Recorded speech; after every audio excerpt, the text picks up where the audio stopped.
Hey everyone, welcome back to my channel. I thought I would make this video straight from the heart. Sounds a little bit sentimental, but it's not. Today I'm going to talk about what makes a good sales presentation. The motivation behind this video is that I get a lot of messages, whether if people figure it out, what's the email format of the companies that I worked for, first name dot last name at companyname.com, first initial last name at companyname.com, first initial dot last initial. I can go on and on. I'm trying to remember all the email formats that I've had for all the companies that I've worked for, and I realized that there are many iterations. But anyway, I get a lot of spam, and I don't like calling it spam, but it comes off as spam. But what doesn't come off as spam are the good sales presentations, the good messages that I get that interest me and allow me to start making introductions for other people. And I thought this might benefit those who are in the service side, that are on the sales side, and even for those that work for companies that are receiving these sales emails. So you could be working for an operator, you could be working for a consulting firm. I've done it all, you just name it. Before I start this video, I want to start off with a caveat. Everything I say are only my thoughts. It's all my own, not based on any of the associations that I'm with. This is not based off of any sales book. This is not based off any company guidelines or any company that I've worked for. But I thought this might be a good video to have to put in your archive and also get some tips as far as how to get the deal done. And I'm not gonna take tips from Donald Trump's book, The Art of the Deal. If you've read it, let me know. I have the book, but for some reason I haven't read it yet. But that's beside the point. Before we get to the content, please be sure to like this video. Subscribe so you can get more content in oil and gas and professional development topics. And please be sure to comment on the video below so I can incorporate your feedback into future videos. Please be sure to hit that notification bell when you do subscribe, because I upload whenever I want, including 4 a.m., which is at the time of this recording. Well, let's get to the content. Okay, this is another stream of consciousness video as a recent trend of my YouTube videos. What makes a good sales presentation, and I learned this in my MBA in one of my classes, is focusing more on the problem space instead of the solution space. What I mean to say is, instead of trying to find the problem to fit your solution in, try to understand what the problem of your receiving end is going to be, and then see if the solution is a fit.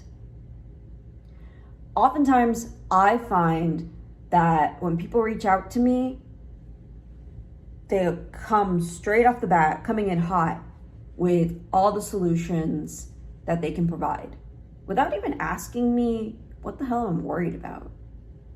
If you ask me what keeps me up at night when it comes to technical things, I can give you a laundry list. Hopefully we can find a fit.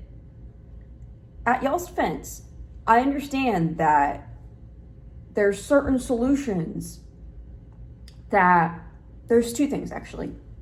There's certain solutions that you can only provide, and you may need to come off the bat with, these are the solutions that we provide. But I think starting off with the question, with a sense of curiosity of what the problem is already a good start. You're already steps ahead. I had a mentoring session with somebody that was early on in her career and started in the service side of the oil and gas business. And that was one of the pieces of advice that I gave her. And she realized that was something that no one's ever told her before. Focusing more on the problem space than in the solution space.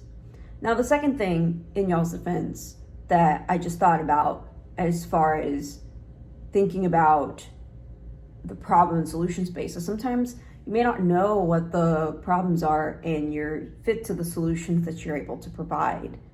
But that's what I'm trying to say, is you change the mindset that instead of sending me that initial email of we provide X chemical to solve Y problem, ask about what are your problems. Ask even if there is if there is something that I've already solved the problem to, or I thought I solved the problem to. This is a long way of me saying, and I really think this is important, is understanding what the problem is, spending time on what the problem is, rather than providing the solution and coming in hot. Another thing that I would like to talk about and what makes a good sales presentation, and I've seen this in multiple sales presentations, and I'm only going to talk about what good looks like in this presentation rather than having a rant, is focusing on the specifics of the solution. What I mean to say is, I like the technical aspect of the solution. I'm not saying you get into the weeds and talk about all the chemicals, but I do not like stopping at proprietary or like stopping at the black box and buying it as the black box and thinking that I'm gonna eat it up because it's the black box. This is a caveat to those that are coming into the industry, working in the operator side or working on the receiving side of any sales presentations. For those of you that are under 5 years of work experience and that have been approached by vendors and that have been approached by sales, asking the tough questions, as in what makes this work, is really important.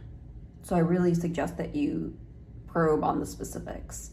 And for those that are working on the sales side, describing the specifics of the solution, as in describing the technical stuff, unleashing the black box, the steps of the algorithm, rather than stopping the conversation at this is proprietary because it provides a competitive advantage, is a no-go for me. Now, the next thing I'd like to talk about and what makes a good sales presentation is building the relationship. Oftentimes, I get the email of saying we provide this solution to solve Y problem, but did you take an effort to get to know who I am? Did you take an effort to say, let's talk about what you do?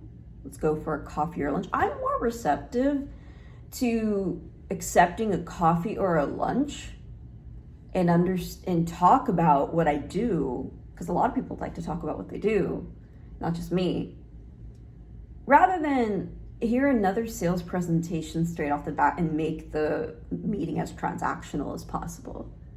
I value building the relationship because I'd like to also help out in how to build a relationship or how to build connections for other people as well. If you ask the people or ask the technology companies that I have interacted with, and they ask the ones that I've responded to, and ask how does Yoshi carry about her conversation? She values the relationship. But I also value getting straight to the point as well. If the only thing you want is a transaction, then the meeting's going to be very short. I do value building the relationship. Not saying schmooze and booze, man. No. I'm talking about how to have both sides win. Because I really value technology and I value having both sides win.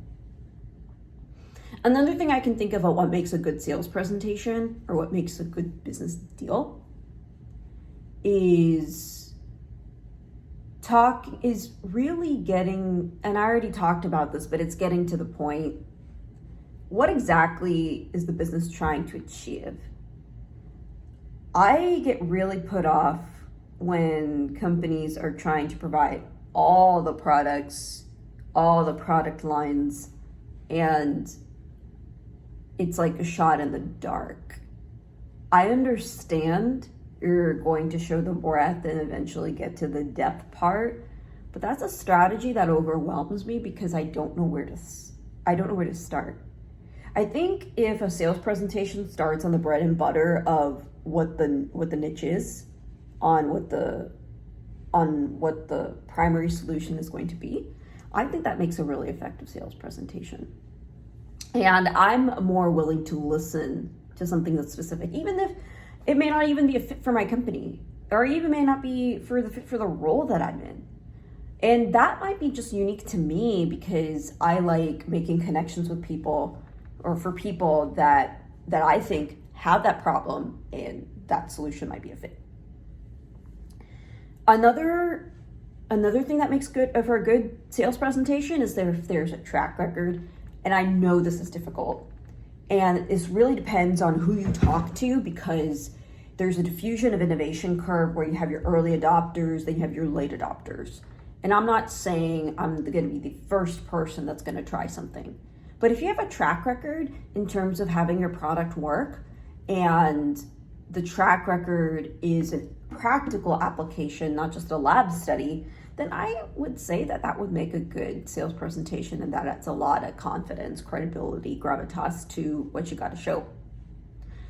I will, if you DM me and if you ask me what have been some good examples of technology companies that have given good sales presentations, then I can give you those recommendations. I don't want to start making pitches for a bunch of people right now. Although maybe in a LinkedIn post, I'll probably talk about what's made for a very successful technology company, or talk about the technology companies that have been disruptors, positive disruptors. And I'll do some research on that too. I think that's everything that I wanted to talk about on what makes a good sales presentation. There's specifics, there's focusing on the problem space, then in the solution space, it's building the relationship. Notice that I didn't talk about give me a good deal. Sure, having a good deal is great. But at the end of the day, whatever I just said, for example, and this is not going to be in any order of what I talked about, because again, this is the stream of consciousness, building the relationship, talking the specifics of the solution, focusing on the problem space, then in the solution space, not being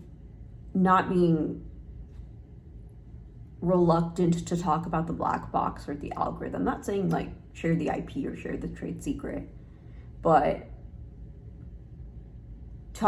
break down what the solution actually is, rather than stopping the conversation at this is proprietary. And then also talking about just being a person, just being a human being in your sales relationships and business development. I think that makes it really good sales presentation. I didn't talk about costs. I'm not gonna talk about economics, because like a lot of technical papers, we talk about the technical successes or talk about the technicalities when it comes to something like this. I think the theme here is being less transactional and being more relational. And that's tapping into a side of your brain that is an uncharted territory, makes you uncomfortable, but also makes you grow. And keep in mind, I have worked on the sales side. I have worked on a sales-like side. I've worked on the consulting side. I know what it takes to build that relationship, or I know what it takes in order to be less transactional, have a track record, how important it is to have that track record. And at the end of the day, it really set me up to be a good salesperson for myself, and it helped me give effective presentations, whether if it's sales or not. As usual, please be sure to like this video, subscribe so you can get more content in oil and gas and professional development topics, and please be sure to comment on the video below so I can incorporate your feedback into future videos. As usual, reach out to me. I'll try to respond as soon as possible. Don't send me any spam when it comes to sales, and just talk about the solution. Rather, let's start a conversation about what each other does. See you in the next video.